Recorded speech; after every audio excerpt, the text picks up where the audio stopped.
Tell me sort of about getting involved in this project. I mean, it's such a fantastic role for an actor to undertake, but were there any apprehensions at all about portraying somebody who people have got such an idea of in their own minds of who he is to them? No, not really.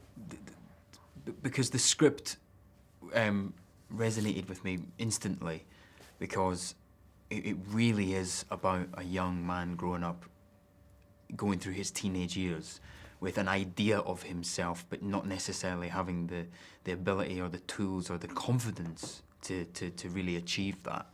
So, I mean, I think we've all gone through that in our own ways. In terms of him being, you know, ending up becoming Morrissey, I think because we were very, very, you know, we were adamant that the whole film, he was becoming Morrissey and that he was trying on different, you know, different versions of himself and trying to see which one resonated most with people or made him look the coolest. And I think you do that when you're a teenager. You do. You go to parties in a jacket and you go, we'll see what folk think of this leather jacket.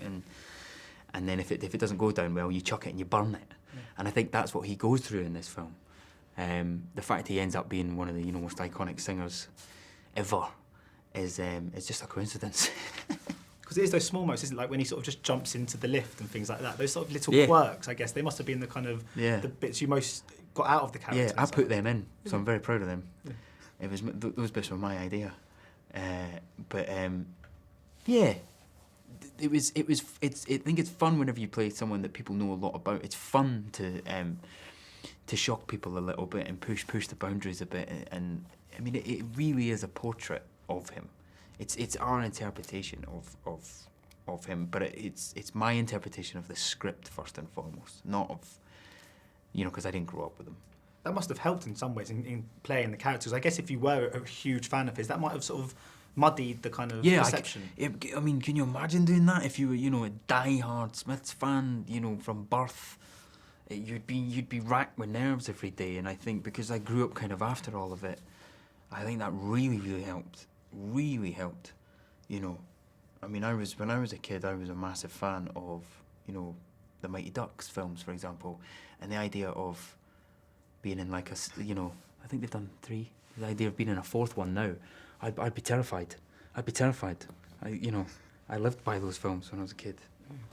Now, obviously, Morrissey is famous for being quite grumpy, and another person who's also very famous for being grumpy is Victor Meldrew from One Foot in the Grave. Right. So I'm just going to I'm going to play a little game now where you're going to say if you think it's Victor Meldrew. Okay, if he said these Morrissey, things. yeah. Okay. So it's either a Morrissey quote or a Victor Meldrew quote. All right. Okay, the first one, and I'm going to pit your results up against Mark's as well to see who got it right. So the first one is, I'll have a slice of dead rat if you've got one, please, and a dog turd on a cocktail stick. Meldrew. That's Meldrew. All right. One thing you can never be sure about in life, just when you think that things are never going to get better, they suddenly get worse. Morrissey. Oh, see, that was Meldrew. Oh, you dick. When they bury me in a church and chuck earth on my grave, I'd like the words, well, at least he tried, engraved on my tombstone. Meldrew. That's Morrissey. No way! They're much more similar than you think, aren't they? I see myself rather like an old discarded dish rag. Meldrew. That's Morrissey. Oh, you're joking. I've just got a couple more. God, bloody Derek Jameson, rather listen to the back end of a horse, thank you very much. And Giles Brandreth, another one I can't stand for love nor money. Morrissey. That's Victor Meldrew. There you go. And the last one. Don't talk to me about people who are nice, because I've spent my whole life in ruins because of people who are nice. Morrissey. That's Morrissey. Yeah.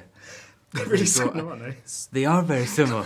Did you put those two together? Yeah. Or people made those No, I comparisons? did that, yeah. Right, and just quickly before I go, so you got 2, by the way. I'm going to pit it up against Mark, but I don't think he's going to do any better. I think he'll do really well. I'm just going to ask, because obviously I spoke to you before Dunkirk a couple of weeks ago, and it's really interesting when you speak to someone before the release of a movie. It's quite rare I get to meet them sort of a week, 2 weeks later for a different film. Right. So just wondering about, I mean, I think we all knew you were sitting on a really incredible film with Dunkirk, but were even you quite surprised at the kind of critical response in the box office and stuff? Because, I mean, it's just been incredible, the sort of reaction to it. Yeah, but yeah, no, you know, because the sort of meeting of Chris and that subject, I think it's a famous subject told in a very, very, very unique way. So no, I'm not that surprised. and because, you know, I literally lived through 4 or 5 months of it, so I saw it every day, and you just knew you were on something special. But like with this, it was the same. I'm, you know, very fortunate to have done these two things back to back. Very different.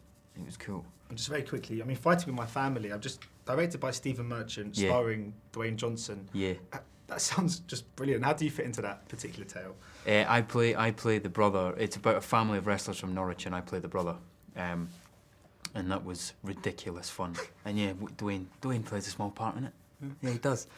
Yeah, brilliant. Do you call him Dwayne now? You're on Dwayne terms, or The Rock is it still to... DJ. DJ, oh, Pretty much DJ, yeah. Wow. That's pretty good going, because I get jealous when people call Robert De Niro Bob. Imagine that. I know exactly what you mean. Oh, Bobby. Ladies and gentlemen, you're watching Hey You Guys! Hey You Guys, huh? Hey, you guys. Is that from the Goonies? It is indeed, yeah. Nice. Hey,